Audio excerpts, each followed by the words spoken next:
E aí, pessoal do canal, tranquilo? Então, como todo mundo está vendo aí no nosso canal, a gente está com algumas novidades. Espero que vocês gostem. Estamos fazendo aí alguns projetos, umas produções assim independentes, né? Alguns temas aí que a gente está abordando. Mas a gente vai continuar com a nossa meta, que sempre foi divulgar o trabalho do professor Olavo de Carvalho e sempre apoiar nosso presidente Jair Bolsonaro. Vamos fazer vídeo, vamos tentar fazer algumas gravações lá na esplanada dos ministérios. Tá um pouco difícil pra gente ainda no começo, porque a gente tá mudando aqui, tá tentando sempre melhorar, né? Mas devagar a gente chega lá. E vocês confiram lá na comunidade que a gente sempre coloca algumas postagens lá, alguns textos, informações também bem relevantes para o cenário brasileiro. E sempre com algumas dicas de literatura, alguns livros, que a gente divulga alguns links lá para vocês adquirirem os livros. Beleza?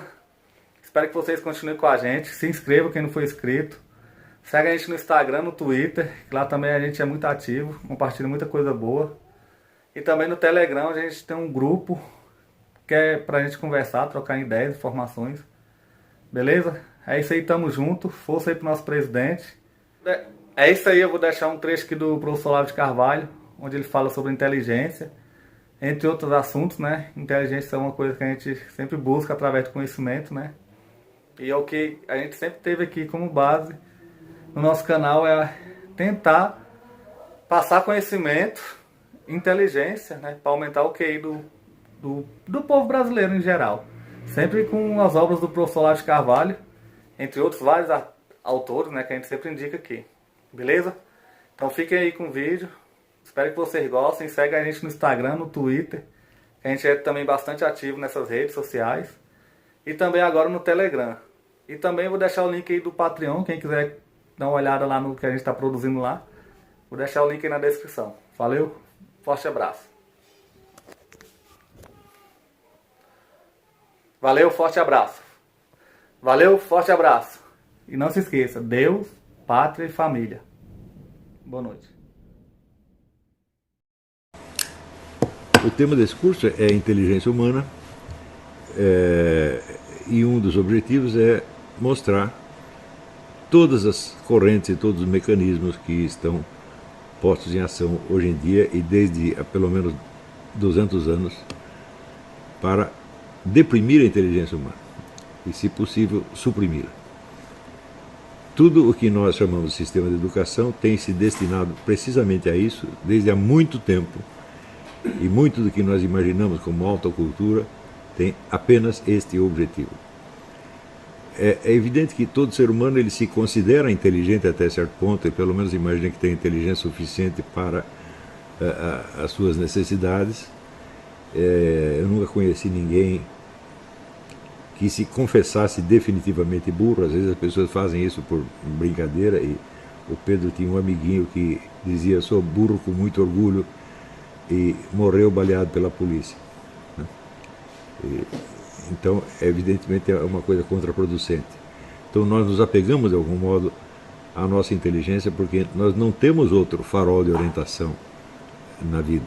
Não adianta você confiar no instinto, nem nas ordens superiores. Nada disso vai resolver o seu problema. Sempre você vai precisar usar sua inteligência de algum modo para tentar se orientar na situação. Mesmo que você pretenda, por exemplo, seguir uma autoridade, seguir um líder, ou seguir uma religião, bom, você ainda vai precisar da inteligência para entender o que ele está dizendo e para saber se você está seguindo corretamente ou não. Então, simplesmente nós não temos escapatória. Desistimos da inteligência é como se fosse um urso que desistisse das garras dos dentes, ou uma águia que desistisse das asas.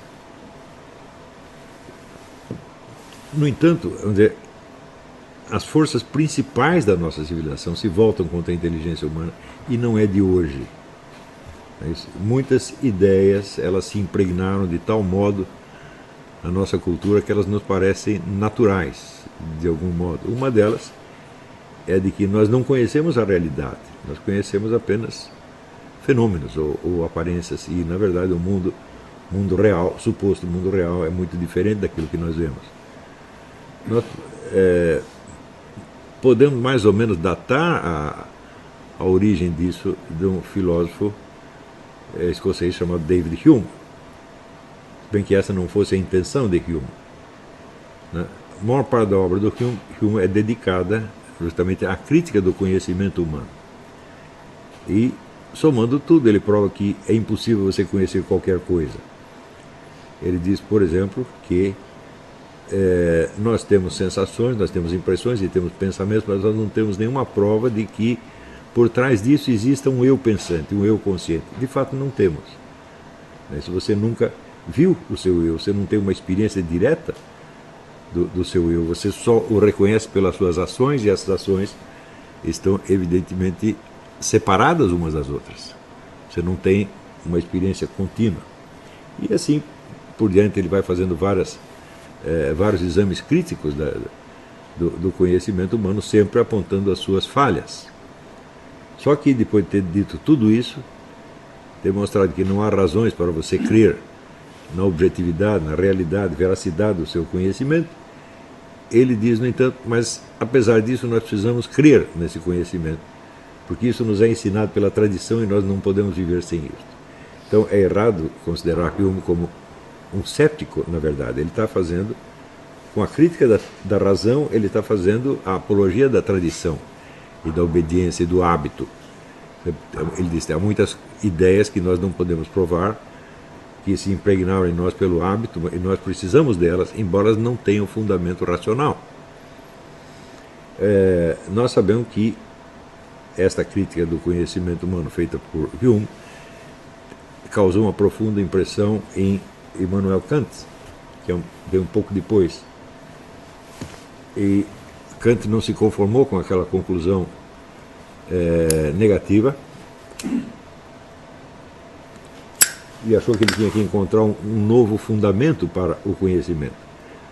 Sobretudo porque ele viu um paradoxo no fato de que, por um lado, Hume provava que o conhecimento racional não é possível, mas, lendo as obras de Newton, você vê que algum conhecimento racional Newton tinha conseguido obter. Então, se uma coisa é impossível, como é que ela aconteceu?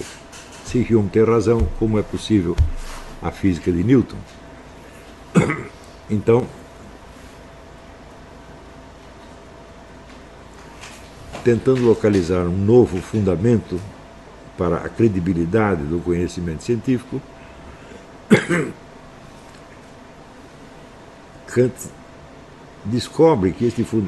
acredita descobrir que esse fundamento não está na objetividade do conhecimento, no fato de que ele reflita a realidade das coisas, mas ele está dado na própria estrutura da razão humana. Essa estrutura se define por uma série de pré-condições do nosso conhecimento. Algumas dessas pré-condições determinam o formato do nosso conhecimento racional, e um outro conjunto de pré-condições determina o formato da nossa percepção sensível. Isso aí que ele vai chamar as categorias. Quer dizer, existem categorias da percepção sensível e categorias da razão. E fora dessas categorias nós não conhecemos absolutamente nada. Só que essas categorias, elas dizem respeito ao nosso conhecimento, ao nosso modo de conhecer, e não à realidade do mundo, donde ele conclui que nós só conhecemos aquilo que chega a nós no formato adequado da nossa estrutura de percepção ou da estrutura da nossa razão. Ele chama isso de condições a priori. A priori quer dizer o que vem antes. Antes de qualquer ato de conhecimento, essas condições, esse quadro que molda e limita o nosso conhecimento já está dado na nossa cabeça de uma vez para sempre. E ele é igual para todos os seres humanos. Então, daí a famosa conclusão dele de que nós não conhecemos as coisas em si mesmas, mas apenas a sua aparência fenomênica. A aparência fenomênica, de fato, é uma redundância, porque fenômeno quer dizer aparência, né? Então nós pegamos esses dados externos que não refletem, diz ele, a estrutura real das coisas, mas apenas o nosso modo de conhecer. Por exemplo, depois disso apareceram várias observações que parecem confirmar isso. Por exemplo, nós não captamos todas as longitudes de onda que chegam aos nossos ouvidos, só captamos uma certa faixa. O cachorro capta ondas que nós não percebemos. Então por quê? Porque essa onda corresponde às categorias das formas a priori do cérebro do cachorro e não corresponde ao nosso. Portanto, todo o nosso conhecimento é apenas uma vasta coleção de aparências. da qual nós não podemos saber se ela é real ou não. Nós podemos saber apenas se ela é adequada ao estado atual dos conhecimentos científicos. Então, a ideia de realidade fica substituída pela ideia de um consenso científico, ou seja, todos os seres humanos pensam mais ou menos igual, nós temos as mesmas categorias de sensação, as mesmas categorias de percepção. Então, se os mais inteligentes dentre nós concordam com tal coisa, essa coisa deve ser mais ou menos assim. Não porque nós tenhamos meio de verificá-la na realidade, mas porque simplesmente que corresponde ao estado atual dos nossos conhecimentos. A maior parte das pessoas não percebe a consequência imediata disso aí. A consequência imediata é que nenhum de nós pode jurar que aquilo que ele enxerga, que aquilo que ele conhece, é realidade. E a única autoridade que decide se o nosso conhecimento é verdadeiro ou não é um consenso científico. O que é um consenso? É a opinião dominante da maioria dos cientistas. Isso quer dizer que entre o ser humano e a realidade se interpõe uma espécie de guardião do portal, né? O homem do pedágio que deixa você passar ou não. Esse homem do pedágio é a classe científica. Então, a partir daí, vai se espalhando gradativamente na sociedade a ideia de que a ciência estabelecida, a classe científica, é o único árbitro em todas as questões possíveis. Então, nós não estamos num mundo real, nós estamos separados do mundo real, e a única coisa que remotamente nos conecta a ele é a autoridade do consenso científico.